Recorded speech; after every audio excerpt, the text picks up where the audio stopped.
बुद्धिमान कौन है। एक गांव में एक लड़का था जिसका दिमाग बहुत तेज था। उसकी एक खासियत थी कि वो किसी भी चीज़ को बहुत ही आसानी और कम समय में सीख लेता था, जबकि उसी चीज़ को सीखने और समझने के लिए अन्य लोगों को काफ़ी समय लग जाता था।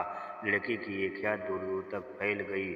सभी लड़के की तारीफ में कहने लगे कि उसके जितना बुद्धिमान कोई नहीं है।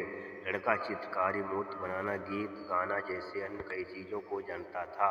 अपनी प्रसिद्धि को बढ़ाने के लिए वो अन्य काम और चीज़ों को भी सीखने लगा। इस तरह से उसे अपनी बुद्धिमत्ता पर अहंकार हो गया, क्योंकि वो साधारण व्यक्ति होकर कई असाधारण काम भी आसानी से करने लगा था। एक दिन लड़के का सामना भगवान गौतम बुद्ध से हुआ। लड़के को खुद पर खूब अहंकार था और इस कारण उसे किसी से ईर्ष्या नहीं होती थी, क्योंकि वो खुद को ही श्रेष्ठ समझता था। लेकिन पहली बार उसे गौतम बुद्ध को देख ईर्ष्या हुई और वो अपनी तुलना बुद्ध के साथ करने लगता है। वो देखता है कि बुद्ध के पास भिक्षा मांगने के लिए एक कटोरा है और उसके पास अपार धन। बुद्ध ने साधारण वस्त्र धारण किए थे और उसके वस्त्र कीमती थे। बुद्ध नंगे पैर थे और वो नंगे पांव जमीन पर पैर भी नहीं रखता था। इस तरह से लड़का एक नहीं बल्कि कई चीज़ों से गौतम बुद्ध के साथ अपनी तुलना करने लगा। हर चीज़ से तुलना करने के बाद वो मन ही मन सोचता है कि आखिर मैं इस भिक्षु के साथ अपनी तुलना क्यों कर रहा हूँ, जब इसका और मेरा जीवन बिल्कुल अलग है। वहाँ मौजूद सभी लोग गौतम बुद्ध का सम्मान कर रहे थे।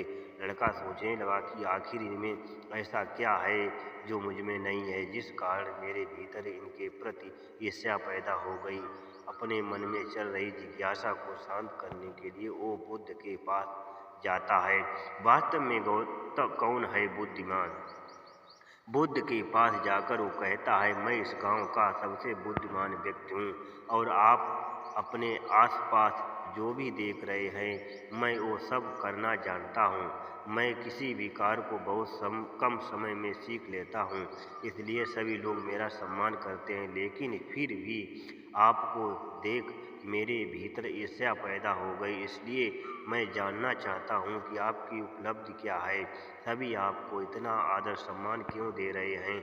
लड़के के सवाल का जवाब देते हुए बुद्ध कहते हैं, मेरी कोई उपलब्धि नहीं है, लेकिन तुम कह सकते हो कि मेरी यही एक उपलब्धि है। बुद्ध लड़के से पूछते हैं, क्या तुम्हें निंदा अच्छी लगती है।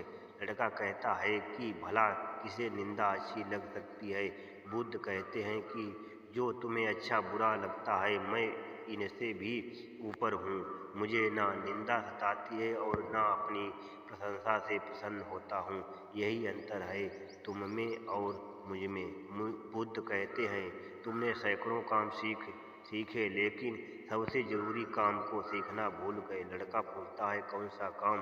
बुद्ध ने दिया, बुद्धिमान होने का ज्ञान। बुद्ध कहते हैं कि क्या तुम्हें मन को नियंत्रण करना आता है। ये बात सुनकर लड़का समझ जाता है कि उसे बुद्ध से ईर्ष्या क्यों हुई। बुद्ध कहते हैं, जिसने संपूर्ण जगत जीत लिया लेकिन अपने मन को नहीं जीत पाया, उसने कुछ भी नहीं जीता। वही जिसने अपने मन को जीता लेकिन अपना सब कुछ गंवा दिया, फिर भी उसने सब कुछ जीत लिया। बुद्ध की ये बात सुन लड़के का अहंकार टूट गया। उसने बुद्ध से कहा कि क्या आप मुझे अपने मन को जीतना सिखा सकते हैं। बुद्ध कहते हैं, जरूर, लेकिन इसके लिए मैं तुम्हारी सभी उपलब्धियां छीन लूँगा। लड़का कहता है, मैं तैयार हूँ। इसके बाद से ही लड़का ध्यान लगाने लगता है, क्यों ध्यान से ही मन को वश में किया जा सकता है। नमो बुद्धाय। जय सम्राट अशोक महान। जय भीम।